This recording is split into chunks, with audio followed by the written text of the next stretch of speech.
কোন সভ্য সমাজে কি সম্ভব একটা দেশের প্রধানমন্ত্রী হয়ে তার জনগণকে যেখানে পাবে সেখানে গুলি করার নির্দেশ দিতে? ২০২৪ জুলাই মাসে সেটাই করেছেন শেখ হাসিনা। তাই থুতু দিবস ঘোষণা করে শেখ হাসিনার ভাস্কর্যে থুতু ছিটিয়ে ঘৃণা জানানো দেশের মানুষের দায়িত্ব। জটলা দেখলেই হেলিকপ্টার থেকে গুলি করতে বলেছেন ফ্যাসিস্ট হাসিনা। ফোনে নির্দেশ দিয়ে গণমাধ্যমে এসে বললেন জঙ্গিরা বাসাবাড়িতে গুলি করেছে, হেলিকপ্টারের গুলি নয়। কত বড় মিথ্যাবাদী একজন নারী।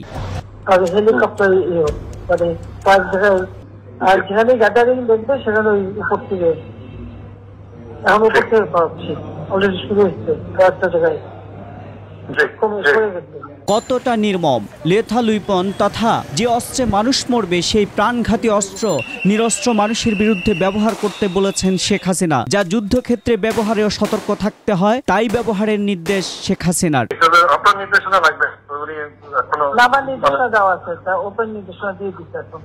এখন লেথাল উইপন ব্যবহার করবে, যেখানে পাবে সেটা গুলি করবে।